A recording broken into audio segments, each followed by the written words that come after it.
Everyone good evening. देखिए DAV recruitment का भी वेरिफिकेशन चल रहा है, 26 तक लास्ट डेट है। उससे पहले आप जाकर करवा लीजिए। ये बात हम बार बार रिपीट करें, आप वेरिफिकेशन अगर नहीं करवाते हैं तो आपका जो फॉर्म है रिजेक्ट हो जाएगा, आप एग्जाम में अपीयर नहीं हो पाएंगे। उसके बाद आपको 7 डेज के अंदर पेमेंट भी कर देना है। चैनल पे नहीं होंगे तो सब्सक्राइब कर लीजिएगा, टेलीग्राम चैनल से ऐड हो जाएंगे, क्योंकि डीएवी के रिगार्डिंग आपको यहाँ पे सारा कंफ्यूजन क्लियर किया जाता है। तो चलिए आज हम इस वीडियो में देखने वाले हैं पीआरटी पोस्ट का। जिसने भी पीआरटी पोस्ट के लिए अप्लाई किया, तो ये वीडियो बेसिकली उन्हीं के लिए है। और आप कैसे पढ़ेंगे, क्या तैयारी करना है आपको, उसके बारे में हम यहाँ पे डिस्कस करने वाले हैं। ठीक है, तो चलिए हम वीडियो को स्टार्ट करते हैं। और देखिए यहाँ पे जो पीआरटी का पोस्ट है हमारे पास, पहले हम पीआरटी का पोस्ट के बारे में डिस्कस कर लेते हैं, ताकि जो भी कैंडिडेट होंगे सबका अलग अलग पोस्ट के लिए अप्लाई किए होंगे तो उनका पोस्ट है या नहीं है, हम सभी पोस्ट को बताएंगे। ऐसा नहीं कि पीआरटी में जो भी पोस्ट है हम सभी पोस्ट के लिए यहाँ पे डिस्कस करने वाले हैं। ओके, तो देखिए पीआरटी में जब पहला पोस्ट है, इंग्लिश हो गया, हिंदी हो गया, संस्कृत हो गया, मैथ्स हो गया, साइंस हो गया, एसएसटी हो गया, कंप्यूटर साइंस, मराठी, गुजराती, पंजाबी, बंगाली, उड़िया, कन्नड़ा, फिर तमिल, तेलुगु, और उसके बाद ये सब भी आ जाते हैं जो हम जिसको नॉन टीचिंग में वीडियो बनाए। तो अगर ये वाला कैंडिडेट जो देख रहे हैं, music, dance, painting, library, grade 2 और फिजिकल एजुकेशन का, तो इनका एक अलग से वीडियो बनाया हुआ है, डिस्क्रिप्शन बॉक्स में हम लिंक दे चुके हैं, आप वहाँ जाकर देख लीजिए, आपको वहाँ पे क्लियर हो जाएगा। ओके, और वहाँ पे पीडीएफ भी हमसे सेल करने के लिए बोला, जो भी कैंडिडेट पीआरटी पोस्ट के लिए अप्लाई किए हुए होंगे। ठीक है, तो इसमें देखिए एग्जाम जो पैटर्न होगा आपका, पहला पेपर 1 जो होगा आपका, पेपर 1 और पेपर 2 दोनों साथ में ही होंगे। आप ऐसा नहीं सोचोगे कि सर पेपर 1 का एग्जाम बाद में होगा, पेपर 2 का बाद में होगा, ऐसा होगा क्या? नहीं, एक साथ ही होगा। टोटल आपका 90 मिनट का होगा, मतलब कि 1.5 घंटे का आपका एग्जाम्स होंगे, जिसमें पेपर 1 पेपर 2 दोनों कंडक्ट करवा लिया जाएगा। तो ये जो 15 मार्क्स का है ना, ये 15 मार्क्स का आपको मेरे पीडीएफ से कंप्लीट हो जाएगा। तो जो भी पीआरटी के कैंडिडेट देख रहे हो उनको सिर्फ इस नंबर पे आप मैसेज करिएगा और 50 रुपये आपको पे करना है। इस क्यूआर कोड पे आपको सिंपली ये पेपर 1 का प्रोवाइड करा दिया जाएगा। ऐसा हम इसलिए कह रहे हैं क्योंकि कुछ कैंडिडेट ऐसे भी बोल रहे थे कि सर आप जो पीडीएफ दे रहे हैं ऐसे है वैसे है। तो अगर आप इंटरेस्टेड हैं तो ही ले, हमको लगा कि नहीं ये आपके लिए बेनिफिट है, इसीलिए हम आपको शेयर कर रहे हैं। क्योंकि पिछले बार मेरा पीडीएफ से बहुत ज़्यादा क्वेश्चंस आए थे, इसीलिए हम आपको शेयर करें ताकि हम आपकी हेल्प कर सके। और ये कोई नॉमिनल चार्जेस है, हम आपको इतना कंटिन्यूसली अपडेट देते रहते हैं, तो इसके अकॉर्डिंग भी आप देखेंगे तो ये एक जेन्युइन चार्ज है, जो कि आप इतना चार्ज ऐसे ही नॉर्मली इधर उधर कर देते हो। लेकिन आप पीडीएफ के नाम से थोड़ा सा आप लोग को झिझक होता है, आई डोंट नो व्हाई। और इसमें क्वेश्चंस भी करने लगते हैं। हम 2 पीडीएफ के साथ वीडियोस भी आपको प्रोवाइड कर देंगे, ताकि उससे पीडीएफ का सॉल्यूशन भी है और उसमें समझाया हुआ भी है। तो आप 50 रुपीज़ में और क्या दें हम आपको, है ना? जितना हो सकेगा हम करेंगे आपके लिए। अब चलिए यहाँ पे हम बात करते हैं ये हिंदी, इंग्लिश, संस्कृत जो भी है आपका। तो थोड़ा सा आप एग्जाम पैटर्न को समझोगे तब जाकर आपको आगे क्लियर समझ में आएगा कि आप क्या क्या पढ़ेंगे, कैसे तैयारी करेंगे, कैसे क्वालिफाई करना है आपको, ताकि आप ये इस एग्ज़ाम को क्वालिफाइड कर जाओ। और देखिए अभी के डेट में गवर्नमेंट का तो जॉब आपको मिल नहीं रहा है, बहुत मुश्किल है। तो ऑब्वियस है कि आप कहीं ना कहीं जॉब ढूंढे हुए, कहीं ना कहीं आपको जॉब करना है। पैसा का नीड्स है, किन्हीं का फैमिली का नीड्स है, बहुत ज़्यादा प्रॉब्लम होती है, फैमिली में प्रॉब्लम है तो पैसा का नीड्स है। तो इसके वजह से कहीं ना आप जॉब करेंगे तो आप कहीं जॉब प्राइवेट में ही करें, तो कोई सिक्योर जगह हो जहाँ आपको निकाला ना जाए। तो ये वही चीज़ है, आपको पे स्केल नहीं देंगे बट निकालेंगे नहीं। तो देखिए आपका टोटल मार्क्स इस बार 55 मार्क्स का होने वाला है। ठीक है, और ये जो 55 मार्क्स का होगा, इसमें से आप क्वालिफाइड कितने में करेंगे हम आपको बताएंगे। 15 मार्क्स का तो कॉमन है, जो कि हम आपको ऑलरेडी बता दिए। अब उसके बाद 70 मिनट, इसमें आपको 20 मिनट्स दिया जाएगा, 15 को एमसीक्यूज रहेंगे। और इसमें आपका 40 मार्क्स का होगा, 40 एमसीक्यूज होंगे, जो कि 70 मिनट्स का रहेगा। टाइमिंग ठीक है आपका, कोई दिक्कत नहीं है। अब इसमें आपका क्या आएगा, पेपर 1 तो आपको हम बता दिए, जो हम देंगे उसी से लगभग आएगा, मोस्टली कंप्लीट हो जाएगा आपका। अब इसमें आपका क्या आएगा, तो इसमें जो भी सब्जेक्ट से आपने अप्लाई किया है, यहाँ जो आपको सब्जेक्ट मेंशन किए हैं, बस इसी से क्वेश्चंस रहेंगे। लेकिन लेवल क्या रहेगा उसके बारे में बात करेंगे। इसमें कोई निगेटिव मार्किंग है नहीं, तो आप रेंडमली कोई भी टिक कर देना, कोई दिक्कत नहीं है। कुछ अगर गलत भी है तो आप टिक कर दो, होप सो सही हो जाएगा, तो आप क्वालिफाइड कर जाओगे। उसके बाद रही बात क्वालिफाइंग मार्क्स कितना है।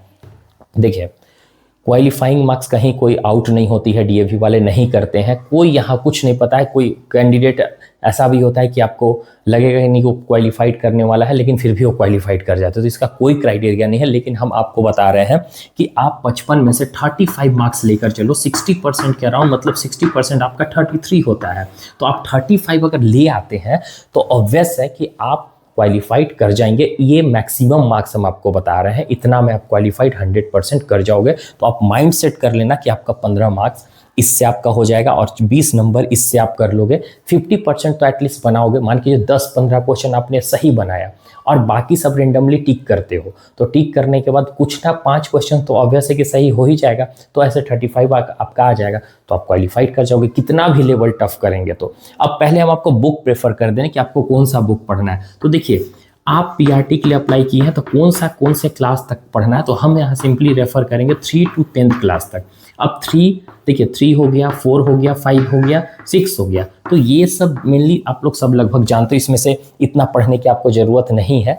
3 to, तो आप सिंपली 6 to 10th पढ़िए, ठीक है, 6 to 10th पढ़िए। और ऊपर से पढ़ने से आपका कोई काम नहीं चलेगा। आप डीपली नॉलेज लीजिए, एकदम जो भी सब्जेक्ट, जो भी चैप्टर्स आप पढ़ रहे हो ना, सभी चैप्टर्स को आप कवर करिए। अब देखिए, हम यहाँ पे एक चीज़ आपको बता रहे हैं कि हम कोई एक सब्जेक्ट यहाँ पे उठा रहे हैं, जैसे हिंदी की बात कर लेंगे, इंग्लिश की बात कर लेंगे। अब इंग्लिश में जो पढ़ेंगे ना, वही चीज़ सभी सब्जेक्ट में लागू होगा। तो हम पार्टिकुलरली सबको बताएंगे तो वीडियोस लॉन्ग हो जाएगी, ओके, और आप ही लोग बोलोगे ज़्यादा वीडियोस लॉन्ग हो गई है। तो हम एक बता रहे हैं तो सब के लिए है। अब जैसे कि 6 का हम क्लास का लिए, अब 6 में आपका मान के चलो इंग्लिश है, ठीक है, इंग्लिश आपने सब्जेक्ट से अप्लाई किया, हिंदी, संस्कृत, मराठी, गुजराती, कुछ भी, तो 6 क्लास में आखिर ये बुक तो चलता होगा। साइंस होगा, एसएसटी होगा, पॉलिटिकल साइंस होगा, सॉरी एसएसटी में ही आ जाता, मराठी, गुजराती, पंजाबी, जो कुछ होगा ये आपका होगा 6 क्लास में। तो 6 में जो भी इससे रिलेटेड बुक्स होंगे, जैसे साइंस का, तो साइंस का एक ही बुक चलता है, इंग्लिश का है तो इंग्लिश में ग्रामर भी है आपका, और भी बहुत सारा लिटरेचर है। तो जो बुक है अलग अलग सब्जेक्ट का, जितने भी बुक्स है, उसका जो भी चैप्टर्स है सभी कवर कीजिए। लेकिन आप ये चैप्टर्स बुक्स कहाँ से लाएंगे, तो आप देखिए, डीएवी का एक अपना पब्लिकेशन का बुक होता है जो कि 8 क्लास तक वो अपना बुक चलाता है। तो हम डीएवी प्रेफर करेंगे ही करेंगे, उसको आपको पढ़ना है, लेकिन उसका जो लेवल होता है नॉर्मल रहता है। तो आप कोई भी सीबीएसई स्कूल का बुक ले लीजिए, कोई भी, ठीक है, जो थोड़ा आपका लेवल अच्छा लगे। कहीं भी आपके बच्चे पढ़ रहे होंगे, या फिर आप अगल बगल बहुत सारे कैंडिडेट हो, आपके घर में कोई रिलेटिव होगा जो सीबीएसई स्कूल में पढ़ रहा है, उसका बुक ले लीजिए।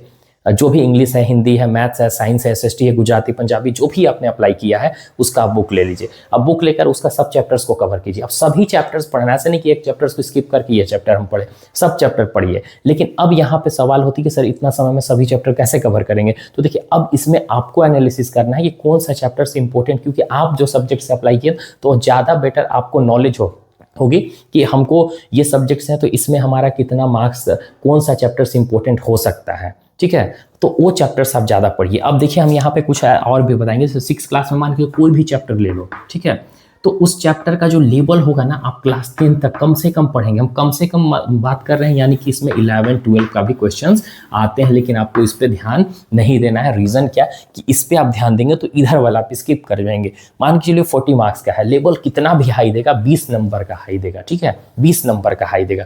बाकी 20 नंबर तो 6 to 10th के अराउंड में देगा ही देगा, कुछ ना कुछ तो देगा। तो 20 नंबर का आप खुद से अगर 10-15 नंबर का भी खुद से बनाते हैं, बाकी रेंडमली भी टिक करेंगे अंदाजा पे, आपका सब्जेक्ट है तो ऑब्वियस है कि जो भी आप रेंडमली भी टिक करेंगे तो कुछ ना कुछ सोच कर ही करेंगे, ऑब्वियस है सही हो जाएगा।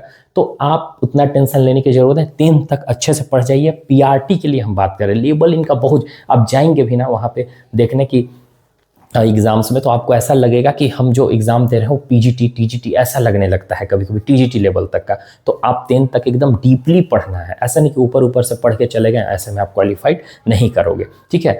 तो आपको एकदम डीपली, कोई भी सब्जेक्ट की बात करें, हम सभी सब्जेक्ट की बात कर रहे हैं यहाँ पे, ऐसा नहीं कोई पार्टिकुलर सब्जेक्ट की बात करें, हम सब सब्जेक्ट के लिए जो भी आपका आप अप्लाई पोस्ट, जो भी पीआरटी वाले कैंडिडेट वॉच कर रहे हैं वीडियो के, हम उनके लिए ही बात कर रहे हैं, ओके। अब सीबीएसई स्कूल में बुक अलग अलग पब्लिकेशन का सभी स्कूल में चलता है, लेकिन डीएवी में तो सेम है। तो अगर आपको कोई भी बुक नहीं मिले, लास्टली कोई भी बुक नहीं मिलेगा, तो आप करेंगे क्या, ठीक है, आप करेंगे क्या, तो आप सिंपली एनसीईआरटी का इंग्लिश मीडियम का उठा लीजिएगा बुक, इंग्लिश मीडियम। अब एक चीज़ और हम यहाँ पे बताना भूल गए कि ये जो आपका क्वेश्चंस आएंगे ना, वो सिर्फ और सिर्फ इंग्लिश मीडियम में ही आएंगे, हिंदी में नहीं रहेगा। अब हिंदी में जैसे दो बाइलिंगुअल नहीं रहता, इसमें एक लैंग्वेज अगर आपका, जैसे इंग्लिश हो गया, हिंदी हो गया, हिंदी, संस्कृत, ये सब का रीजनल लैंग्वेज है, तो ये सब अपने लैंग्वेज में ही रहेगा। जैसे हिंदी है तो हिंदी में, संस्कृत है तो संस्कृत में, मराठी है तो मराठी में, पंजाबी है तो पंजाबी में, मतलब लैंग्वेज है तो लैंग्वेज में ही आएगा। और उसके बाद जैसे साइंस हो गया, एसएसटी हो गया, मैथ्स हो गया आपका, फिर कंप्यूटर साइंस हो गया, ओके, ये सब आपका मेनली एक लैंग्वेज में रहेगा, और किस लैंग्वेज में रहेगा, सिर्फ और सिर्फ इंग्लिश में ही आपको देखने को मिलेगा। ओके, ये सब आप पढ़ लिए जो हम आपको बुक प्रेफर किए 6 to 10 तक एनसीईआरटी। अगर आपको कोई नहीं मिल रहा है तो ऑनलाइन डाउनलोड कीजिए, प्ले स्टोर से आपको एनसीईआरटी मिल जाएगा, ऑनलाइन भी पढ़िए। या अगर आप क्या कीजिए कि बहुत सारे यूट्यूब चैनल भी हैं, जैसे आप देखेंगे तो अनअकैडमी हो गया आपका, और भी बहुत सारे अलग अलग चैनल्स है, मैग्नेट ब्रेन हो गया, उनका सब चैप्टर वाइज सर्च करके पढ़ लीजिए, ठीक है, वो भी आप पढ़ सकते हैं ऐसे भी। ओके, तो ये हम आपको सजेशन दे रहे हैं ताकि आपको क्लियरली पता चल जाए कि आपको कैसे पढ़ना है। अब उसके बाद इसके अलावा और क्या आ सकता है, तो देखिए पीआरटी में जो है ना, पीआरटी में एक चीज़ और हो सकता है आपका कि जैसे सीडीपी भी आता है, चाइल्ड डेवलपमेंट, जैसे सीटेट में जो है ना, सीटेट में जो आप पेपर 1 में देखते हैं 30 मार्क्स का जो चाइल्ड डेवलपमेंट आता है, कुछ क्वेश्चंस इसमें 40 मार्क्स वाला में दे देते हैं, और सभी पोस्ट में नहीं देते। जैसे कि हमारा मान के चलो साइंस है, आपका एसएसटी है, तो हो सके मेरा में दे दे, आप में नहीं दे, ठीक है, हो सके दोनों में दे दे। तो ये करते हैं। तो आप अगर चाइल्ड डेवलपमेंट मतलब ये क्वेश्चन ऐसा रहेगा कि थोड़ा बहुत आप 90 भी देखेंगे तो एट ए टाइम आपका हो सकता है ना। तो अगर आप सीटेट क्वालिफाइड होंगे, क्योंकि पीआरटी में जो भी अप्लाई किए हैं वो विदाउट सीटेट तो अप्लाई नहीं किए होंगे, तो विदाउट सीटेट अप्लाई नहीं किए हैं तो यानी कि आप सीटेट क्वालिफाइड हैं, तो आपको सीडीपी का नॉलेज होगा, तो वैसे वो आपका हो जाएगा। ओके, तो होप सो आपको इस वीडियो में एकदम क्लियर हो चुका होगा। और इसमें एग्जाम पैटर्न तो आपको हम बता दिए, नेगेटिव मार्किंग नहीं होता, सिर्फ इंग्लिश मीडियम में ही एग्जाम होगी आपके, और जो रीजनल लैंग्वेज है उनके लैंग्वेज में होगी। दूसरी बात, 40 मार्क्स में क्या आता है, 15 मार्क्स के लिए हम आपको बोल दिए, इस नंबर पे आप मैसेज कर दीजिएगा, आप 50 रुपया पे करके, या फिर आप मैसेज करिएगा डायरेक्टली व्हाट्सएप पे, आपको पेपर 1 प्रोवाइड कर देंगे वीडियोस के साथ, और उसके बाद आप आराम से क्वालिफाइड कर जाओगे, कोई प्रॉब्लम नहीं होगी। आई होप सो आराम से आप क्वालिफाइड कर जाओगे, कोई भी प्रॉब्लम नहीं होने वाली है। तो आप आराम से अच्छे से पढ़िए, अभी से लग जाइए। और जो भी केवीएस का अप्लाई किए तो हम ज़्यादा फोकस आपको बोलेंगे कि केवीएस पे ही ज़्यादा ध्यान दीजिए, क्योंकि वो आपका सेंट्रल जॉब है। ओके, और जो केवीएस में एलिजिबल नहीं है तो एलिजिबल तो होंगे ही, क्योंकि डीएवी में अप्लाई किया, तो केवीएस में भी आप एलिजिबल होंगे, क्योंकि सीटेट आपका होगा, कोई भी कैटेगरी से होगा तो चलेगा ही चलेगा। ओके, सो बाय, टेक केयर एवरीवन।